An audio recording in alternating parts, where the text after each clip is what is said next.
Autoroute de Bassam, il est 15h ce jeudi. Sylvain Carvalho, chargé de l'entretien des équipements radars à l'Office de sécurité routière Lozère, lui et son équipe sont en place.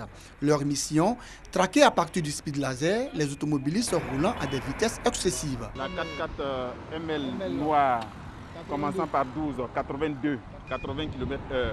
Repérés à plus d'1 kilomètre, les véhicules ne respectant pas la vitesse requise sont automatiquement signalés par radio aux forces de l'ordre situées à environ 500 mètres du radar. D'autres automobilistes plus chanceux ayant remarqué la présence du radar sur la voie conduisent à une vitesse réduite. Interpellés, les usagers conduisant à vive allure disent ne pas reconnaître les faits à eux reprochés. Quand il a vu le radar, même, vous voyez les chauffeurs qui sont devant. Je te jure, il vient de décoller à Gonzac là.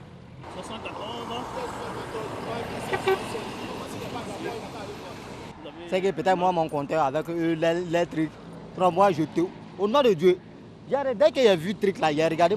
Si certains usagers contestent les décisions des agents de Lozère et des forces de l'ordre, d'autres affirment ne pas être concernés par le radar. Moi, je suis avec 4x4 de les Chinois. Là. Présent, les a chauffés. Ces pressions, là aussi, ils ont mis derrière nous. Nous aussi, on s'en va avec ça. Donc, nous, côté radar même là, radar doit nous laisser même. L'argument n'est pas valable. Camara Sori, tout comme Yacouba Touré, recevront immédiatement de l'officier un volet valant reçu de 2000 francs CFA connu sous l'appellation papillon. Je peux démarrer et puis je vais accélérer, vous allez voir. Le non-respect du radar, un comportement que déplore Carvalho et son équipe.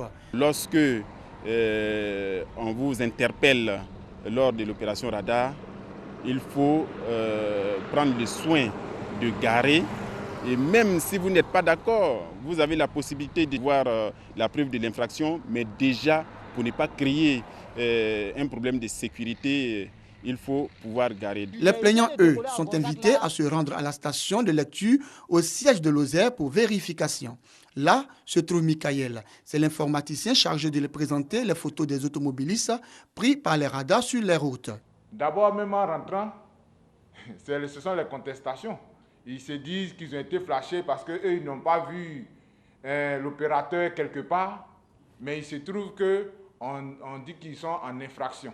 Alors, quand ils viennent, on essaie de leur montrer ça, et une fois qu'on leur montre, ils partent vraiment convaincus. La présence des radars sur les routes, l'initiative est saluée par les populations. Ça a diminué beaucoup les accidents, surtout l'accès des vitesses. Moi-même, en tant qu'un conducteur, partout les voies que j'emprunte, je fais attention. Il me dit que les radars sont là. S'ils me prennent, ils vont me courir une contravention. Mais je suis obligé doucement.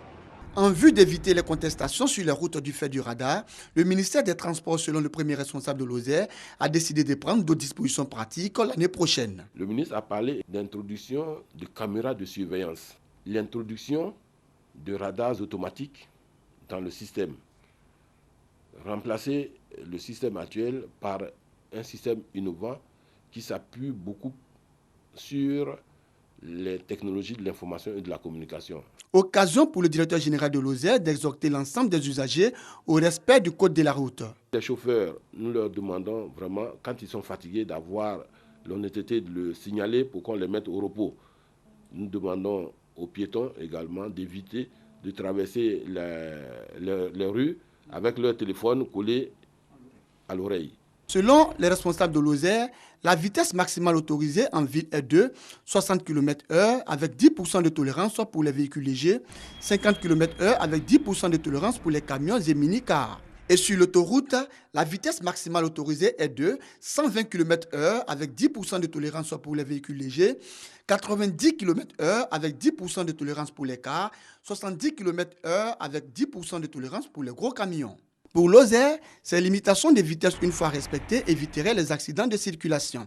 Des accidents qui, selon les statistiques de Lozère, ont fait sur l'ensemble du pays, dans la période allant de janvier à décembre 2014, 5 921 accidents, dont 574 tués et 10 914 blessés graves et légers. Ces accidents ont, selon Dr Eshuyaka Désiré, directeur général de Lozère, une répercussion négative sur l'économie de la Côte d'Ivoire. Le coût économique des accidents en 2014 représente 0,38% du PNB. Pour Lozère, l'année 2015 est décrétée année de la sécurité routière par le gouvernement. Les responsables de Lozère invitent donc les automobilistes à plus de prudence sur les routes afin d'atteindre la tolérance zéro ou encore zéro accident de la circulation en Côte d'Ivoire.